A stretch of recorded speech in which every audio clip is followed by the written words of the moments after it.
Good morning, Bucknutters. Welcome to the Bucknuts Morning 5 here on Wednesday, September 27th, 2023. I am Dave Biddle. I'll be joined by Steve Helwagen and Patrick Murphy in just a moment. We're going to give our assessment of where the Buckeyes are after 4 games. We're already 1/3 of the way through the regular season. How are the Buckeyes doing after 4 games? Are they where we think they would be? Are they ahead of where we thought they would be? We're going to get into all that. I do want to let you guys know about one of our great sponsors I've been telling you about, Jonathan Green Grass Seed, and they have a message for you guys. Hey there, Bucknuts Morning 5 listeners. It's fall, which means two things. It's football season and it's lawn care season. Fall is the best time to overseed your lawn, so if you haven't already, now is the perfect time. We recommend Jonathan Green Black Beauty Grass Seed because it's naturally dark green in color, has roots that can grow up to 4 feet deep, and is super drought tolerant. With over 130 years of experience, Jonathan Green is a name you can trust for superior lawn care products. They only sell the highest quality grass seed on the market. And here's the best part, Buckeye fans. They're offering you 10% off your order on jonathangreen.com. So head over there now and use code BUCKNUTS10 at checkout. Plus, Jonathan Green does not only sell grass seed, they carry everything you need to create the perfect outdoor oasis. From lawn fertilizers, weed controls, soil amendments, and spreaders, they've got you covered. So don't wait any longer. Make your neighbors green with envy and turn your lawn into a showstopper with Jonathan Green lawn care products. Visit jonathangreen.com. Use coupon code BUCKNUTS10 to get 10% off your order of grass seed, lawn fertilizers, weed controls, and more. Jonathan Green, quality lawns since 1881. All right, let's bring my guys in here. Steve Helwagen, Patrick Murphy. Welcome, gents. All right, let's get down to brass tacks here. Steve, we'll start with you. Buckeyes 1/3 of the way through the regular season, 4 games in. Is this about where you thought they'd be? Did you think they'd be better, worse? What's your assessment of this team so far? Yeah, it's been a little bit wonky, obviously, getting from 0-0 to 4-0, but I did figure that they would win the first 4 games. Certainly, I mean, the first 3 were, obviously in the bag, months ago, but that fourth one, boy, oh boy, that was quite a standoff they had with Notre Dame. And that was just, one of these just, two talent equated teams that were just dead even with one another. And just a great football game. And Ohio State, as it turns out, when the game ended, Ohio State had 3 more points than Notre Dame did. And Ohio State's been on the wrong end of so many games like that. Like the Clemson game back in 2019 and the Georgia game last year, where you felt like Ohio State was the better team but didn't win the game. This time, I mean, you could argue which team was the better team, but Ohio State obviously won the game. And in some of the statistical ways that you look at it, Ohio State had the edge. It was just a great game back and forth, and Ohio State won. So as I titled the chat that I did yesterday, it's better to learn some lessons in victory than in defeat. And if they can correct the things that went wrong in that game and in the previous games during this open week, and work on those areas. And I don't think you're ever going to fully fix everything, but to work on the areas they're still a little bit deficient and improve, then they've got a chance to keep going on the path that they're going. So I would say they got here, not necessarily the way that I thought they would get here, but with a couple wonky games at the beginning. And then, man, that was an instant classic on Saturday. So they survived. And as we said, better to learn the lessons in victory than in defeat. Patrick, where are you at? You feel like this is about where the Buckeyes would be after 4 games? You think they'd be better than this, worse? Just where are you at after 4 games? Yeah, similar thoughts to what Steve said. Like, they got to the place that I think we all expected them to be, 4-0 here and in a good spot coming out of this off weekend and into Big Ten play. I don't think this is how, as Steve kind of said, any of us envisioned it going. I think we all expected there to be some hiccups maybe early on offensively, the defense to be better, which I think are both correct. I thought the running game would be more productive than it's been. And obviously the numbers aren't terrible, but I think how they got there, like Saturday, you have one big run. The rest of the runs are pretty pedestrian.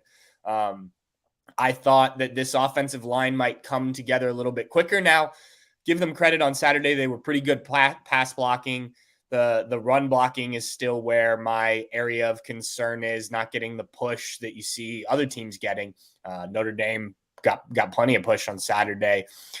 Defensively, I really like what they're doing in the secondary. I thought it was interesting to see Jim Knowles change things up. Much less aggressive Saturday, just kind of sat back a little bit. He did blitz some, but sat back and didn't want to give up those big plays, kept everything in front of them, made the tackles, and I think that made a big difference in one of those matchup games. So they're doing things differently. How it projects out, and I'm sure we can discuss that, I don't know. But yeah, like Steve said, it's getting to the same point that we all thought, 4-0, in a good spot in the rankings and all that. I think this team still has a lot of talent and a lot of potential. It's just going to be important that this continues to be growth and there aren't setbacks in that development throughout the course of the year. Let's focus on the offense now, then we'll get to the defense in a moment. We'll narrow it down a little bit. Steve, the offense, we've had some comments. I mean, you mentioned that the teams look clunky. The offense has sure looked clunky. As Sue mentioned, we're used to seeing the Buckeyes, ranked in the top 3 every year in offense, and they're struggling a little bit. Where are you at with this offense? Oh, my goodness. I agree with Pat. The running game was not what it needs to be. When you take out the 61-yard run, they averaged about 2.5 yards an attempt, and that's just not very good. So, yeah, you hit one big one, and that was great. They didn't run the ball that effectively in the other games, to be honest with you, although I think that there was a concerted effort to try and get Kyle McCord going with the pass game, and he's honestly played 3 pretty good games after the first one was kind of disjointed a little bit at Indiana. But, I think pass protection's been okay. The tight end, Cade Stover, has done outstanding. Harrison and Igbuka, other than the first game, have been forceful and very important, very impactful. It's just kind of hard to put your finger on what's missing. It's just not as dynamic. I don't know. It's just a hard thing to describe. I think each game it's been something a little bit different. And obviously some of the short yardage situations, I mean, if you convert at the 11-yard line and score a touchdown there, convert at the 1-yard line and score a touchdown there, the result of that Notre Dame game is muchly different. So, and you're thinking about it in different terms. You're talking about how dominant they were as opposed to, and I wouldn't even say lucky that they, got through it. I mean, they gutted the game out. I mean, they finished the game off. They gutted it out, whereas the other team didn't. So, they deserve all the credit in the world for that. But there's room for improvement. Let's just say that. There is time for them to continue to try and click on all cylinders. They really only did that for the Western Kentucky game, I would say. I think the others were a little disjointed, to be quite honest with you. And some of that's the play calling. On Saturday, I looked at some of the play calls, the 4th and 11 or 4th and 1 at the 11. You run an end around to the short side, and you have 2 guys trying to block 3, and a 4th guy comes over the top and he loses yards on it. And you're afraid to go straight ahead for a foot. I mean, afraid's my word. I don't know what word you put in there. 3rd and goal at the 1. You QB sneak in there. Yeah. 3rd and goal at the 1. You put a guy who's never played a down of offensive football at this level in there. And to his credit, Caden Curry did hit his block. Luke Montgomery was the extra blocking offensive lineman. He hits his block, but nobody else did. And they got swarmed under, and Mayan Williams didn't gain anything. And then Josh Perry, this was really funny. I'm driving back on Sunday morning listening to him on Sirius. Barrett Saleh, Tom Luganbill on Sunday morning are a must listen because they are going to shoot you straight on exactly what happened, what we all saw on Saturday. They will tell you exactly what they saw. And they had Josh Perry on, and Josh says, let me get this straight. On 4th down, you put 3 tight ends in the game, and you bring back the play from Indiana that didn't work, the 4th down rollout where Trianum got tackled and they had nobody to throw the ball to. And so the most crucial moment of the season, you bring that back and let's try that again. So that was pretty hilarious, I thought, when he put it that way. And obviously it didn't work. I mean, those tight ends, they weren't getting open in that situation. So, yeah, it was a little wonky, a little messy. But again, so much room for improvement for this offense. And Kyle McCord, I think, is just starting to scratch the surface of what he's capable of doing. And, I will say this, Joe Germain led Ohio State on a last-minute touchdown drive in the Rose Bowl in 1996, and you always waited in the next two seasons when that was going to happen again. It never really did. And Michigan State 98 was a perfect example of how it didn't get finished off after that. So hopefully McCord is going to take that moment and build on it and not rest on it. Pat, where are you at with this offense? Yeah, I mean, Steve covered a lot of ground there.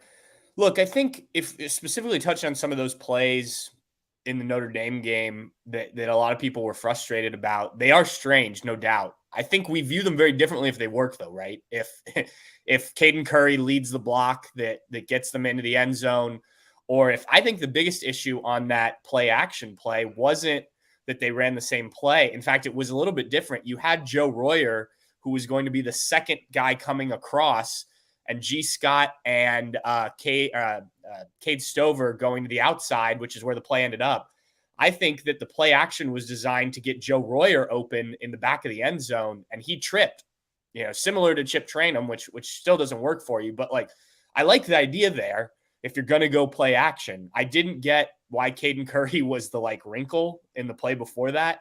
The jet sweep on fourth down, I think that's a fine play because you got 9 yards on it earlier.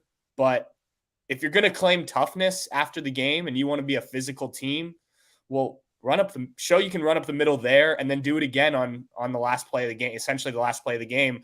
Maybe do it against a team that has 11 players.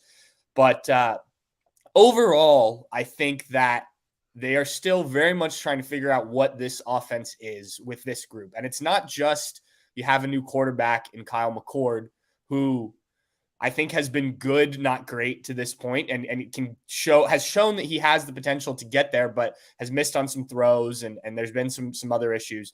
But the offensive line, I mean, you need to be able to hit those short yardage things. And if that's been an issue for a while, but you've had CJ Stroud the last 2 years, who has made up for some of that. You haven't been in maybe as many short yardage situations.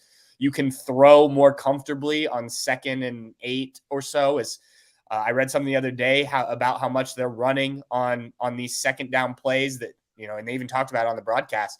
A year ago, they probably throw on some of those. So I think it's, the potential is there, but because of some of these issues in key positions or development being needed in some of these key positions, maybe you're not seeing it reach its potential yet. I think the bye week comes at a good time because you do have this film. And as Steve said, you do it from a place of strength, having won the game, to go back and kind of assess yourself. What have you been doing? And then figure out what can be better going forward. Patrick, we'll stick with you on this one. Let's look at the defense. I've been impressed with the defense overall. Obviously, they haven't been perfect. They gave up the 96-yard drive to Notre Dame, but Notre Dame has a good offense. I've been impressed overall with this defense. Where are you at with the defense? Yeah, certainly. Look, I mean, you're sitting at the top of two of the major defensive statistics, and I know that's not the end-all be-all, but 8.5 points a game. I think most Buckeye fans, you told them through the first 4 games, yeah, you didn't play the most elite offenses. Western Kentucky was decent. Notre Dame was pretty solid coming in. But I think you'd take that. How you've gotten there has been a little weird. I think you have Denzel Burke, who's probably been your best defensive player. I think Tyleik Williams has emerged probably as the second best defensive player in terms of his impact, at least.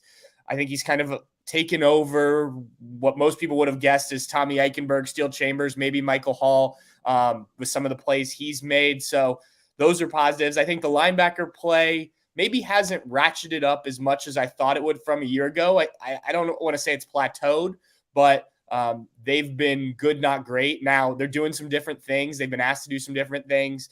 It was interesting seeing more Cody Simon on Saturday against Notre Dame. I'm still waiting for the breakout of Sonny Styles. He has been on the field less than I expected, to be honest, just because we heard all about his versatility. Now, some of that has to do with the play of Jordan Hancock, and I like what they've got, bringing him in at the nickel position. Need more pressure up front. I went back and looked at the Notre Dame game, and there was more. They impacted things a little bit more than I initially realized watching it live, especially towards the end there. But still, just they've got to win at a higher rate. I think I looked last night, according to Pro Football Focus, I think against Notre Dame, JT Tuimoloau won 13% of his battles with the offensive linemen, and Jack Sawyer won 8%. Maybe I have that backwards, but something along those lines. And I know you're going against two really good tackles there, but these are supposed to be two of the best defensive ends in the country. I thought we'd see more from Caden Curry and Kenyatta Jackson. So that's probably the most concerning thing. Now, they figured out other ways to generate pressure. They brought some blitzes still. They're doing things where they bring the linebackers and either drop the defensive ends, or like we saw on Saturday, they've dropped the defensive tackles a couple times into coverage, which is interesting. You don't get more pressure that way, but it comes from different locations. So figuring out ways to still get some pressure, but I just like to see more. But all in all, I feel like you couldn't ask for a better in terms of the results from the defense. Yeah, Steve, same thing. I mean, I know people want more pressure on the quarterback, including myself, but overall, I'm happy with his defense. Get into the pass rush, but also get into like how you feel overall about this defense through 4 games, Steve. Yeah, I feel like Pat's recap of my offensive discussion, I think Pat covered a lot of the high points on the defense. I think up front has been just okay. I think they've been pretty good against the run, and just okay with the pass rush. Obviously, they're not sacking the quarterback. They had one this past week, and I think they had one this past week, and then only 5 in the 3 weeks before that. So, not many to speak of, but the pressure has been pretty consistent and pretty steady. It definitely impacted the Western Kentucky game, the pressure, even if they didn't sack the quarterback. So you covered a lot of the high points. People came out of this game, saying that Steele Chambers didn't play good at linebacker. I think what they were caught up in was, maybe he was in coverage on some of the tight ends, and their tight ends made, a number of really nice catches, and he was there. It just, their guy made a play. So I don't know if that's what people saw with Steele, or maybe he was getting swallowed up and wasn't making tackles. Being there watching it live, I didn't notice that he wasn't having that great of a game. He and Tommy had played really well the week before against Western Kentucky, and this week it rolled to the safeties. The safeties had to be there in run support, and Ransom and Stiles and Proctor all had big tackle numbers in this game.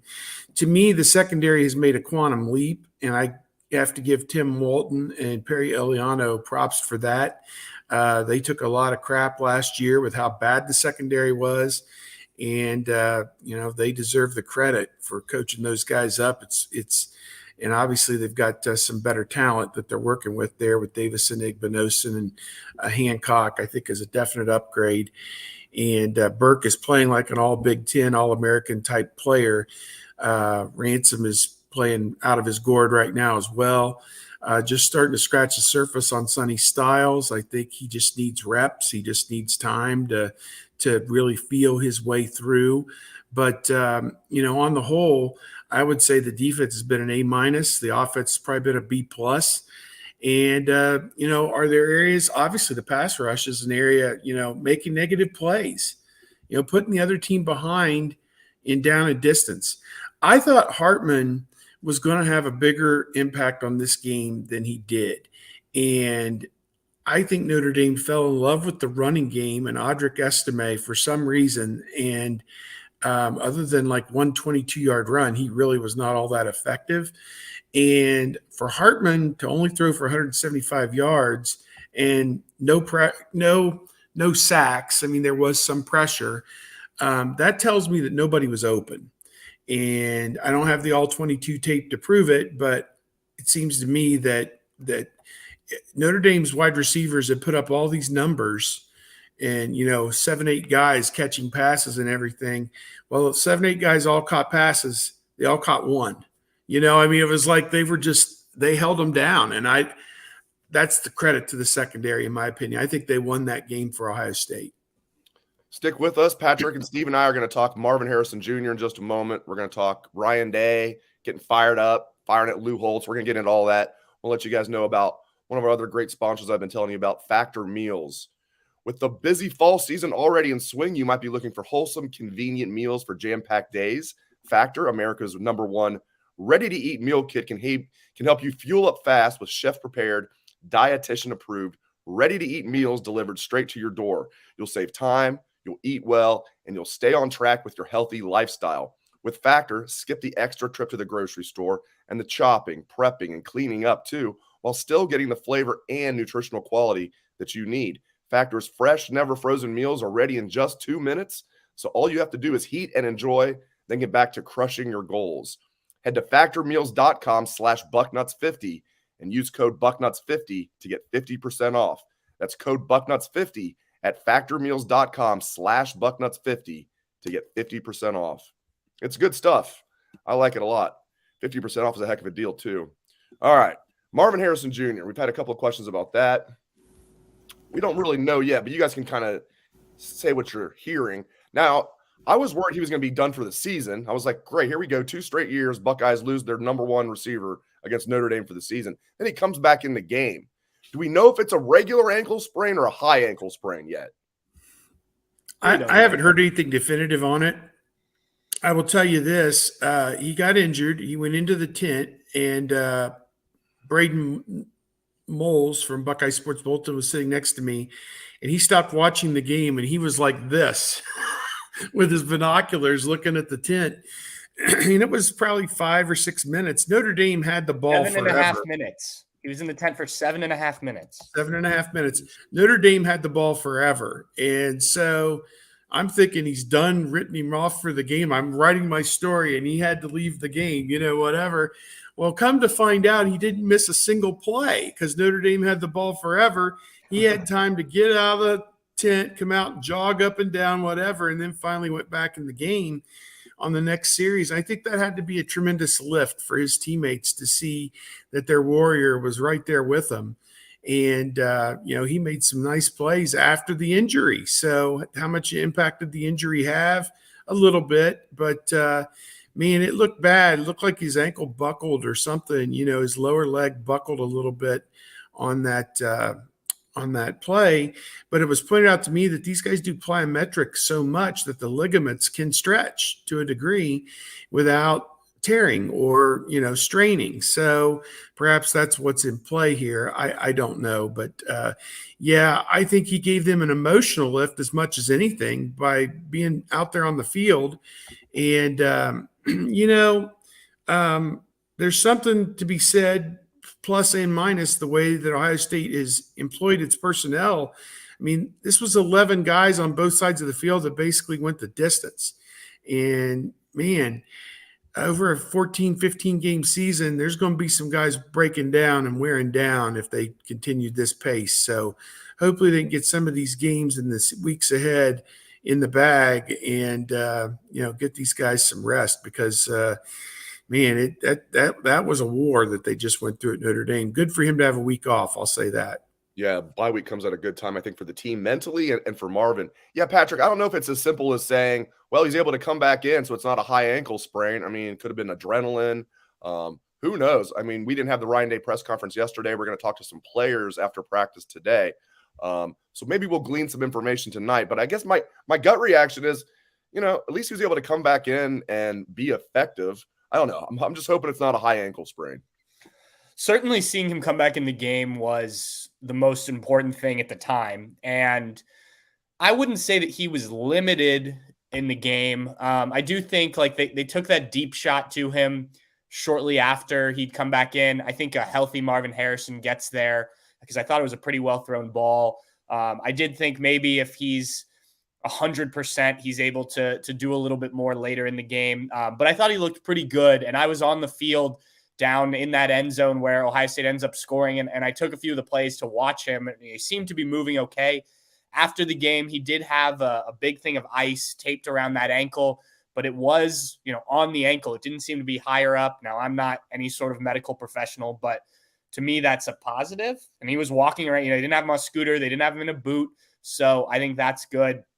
How he came out of it, though, is going to be important. Obviously, as you said, the off week comes at a good time, but I don't think they're out of the woods. He certainly has to make it through this and show that he can go out there and be Marvin Harrison. Now, I do think it's interesting. Just last week, he told us during media availability that he played last season with an ankle sprain throughout the year that he picked up early on. And so he said he wasn't able to, do some of the routes the way he'd like. He had to chop a little bit more to decelerate. So he's kind of been through this already. And look, that doesn't mean that he's going to be the same player. But I do think the fact that he's experienced at least a similar injury means that he might be able to handle it better than somebody who has not. You obviously still want him to come through healthy, and hopefully it's nothing serious. He can get out there and be as close to 100% as anyone is, Maryland. But look, they're going to need him. I mean, Maryland comes in undefeated with a high-flying offense. You have to go at Purdue, which is never easy for Ohio State. Then you're Wisconsin or Penn State at home at Wisconsin. I mean, the next game where you might be able to get starters out, like Steve was talking about, Rutgers at home in early November. I mean, this is not an easy stretch for Ohio State coming out of this weekend. All right, let's get into the Ryan Day, Lou Holtz stuff. Steve, what's your take on that? Did you like seeing Ryan Day kind of go off? Did you think it was maybe more about other stuff other than just Lou Holtz? Maybe that was the straw that broke the camel's back. Just break all the Ryan Day, Lou Holtz stuff down for me. Yeah, I think you saw a lot of emotion spilling out of the coach after the game on NBC, and Catherine Tappan, he was venting his spleen, and she was there holding the microphone, and their producers, She asked him about Kyle McCord, and he went off. Yeah, he went. He didn't even hear the question.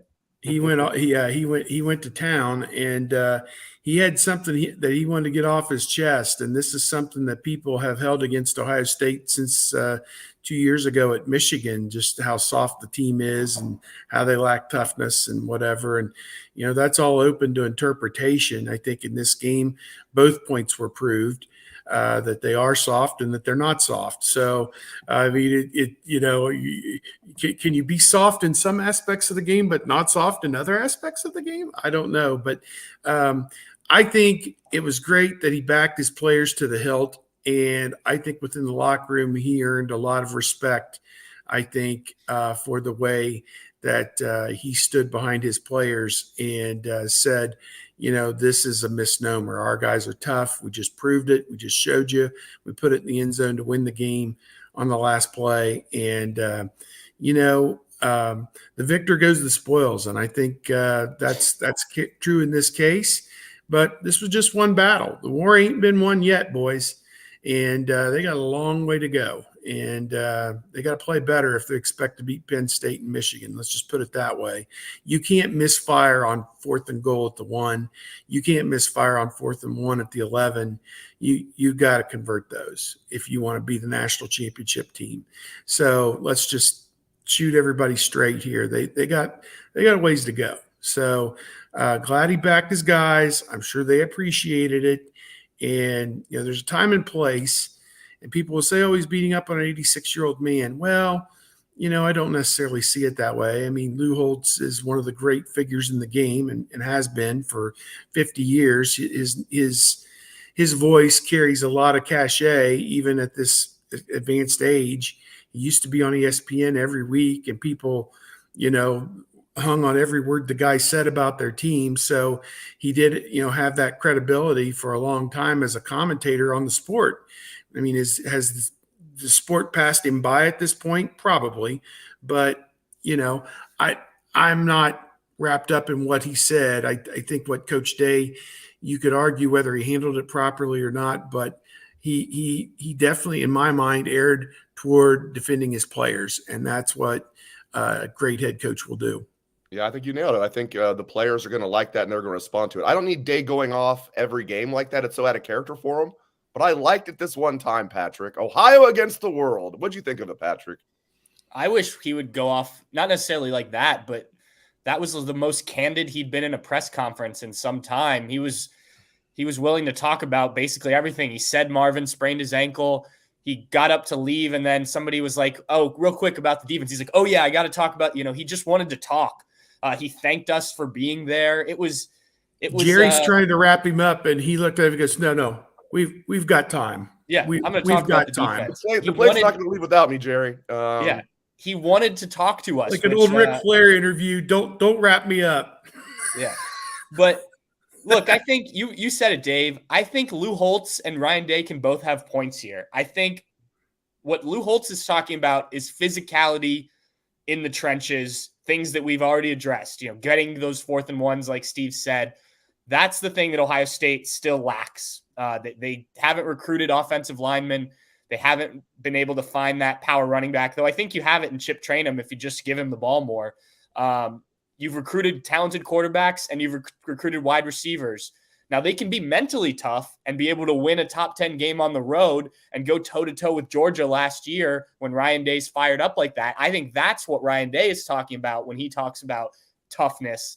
And I think you can be a successful team, not a finesse team, but be a successful team that relies on your playmakers a bit more. I mean, look, that fourth down or the touchdown play at the very end works because they have their wide receivers, Marvin Harrison and Emeka Egbuka, lined up to the right. They run that play to the left. So Notre Dame's defense is all shifted towards that right side. Now, they obviously had one less guy on the field, but I think they probably still get it anyway because Josh Simmons just didn't have anybody to block. The plays before, they'd lined up in this power formation with 3 tight ends and Luke Montgomery in the game, trying to be old school Wisconsin. You're not that. You don't have to do that to get 1 yard. Use those guys that you have so that they have to defend out wide. Come up with ways to spread them out and still get a yard. I mean, look at how Urban did it when they were here, and it wasn't always perfect. And sometimes it was the quarterback run, but those were physical teams that ran out of shotgun, spread formations, still threw the ball around to some degree. So you can get those tough yards, so to speak, by using what you have as your weapons. And that doesn't mean jet sweeps necessarily. I think they should lean into that a little bit more than they have instead of trying to be something that they're not.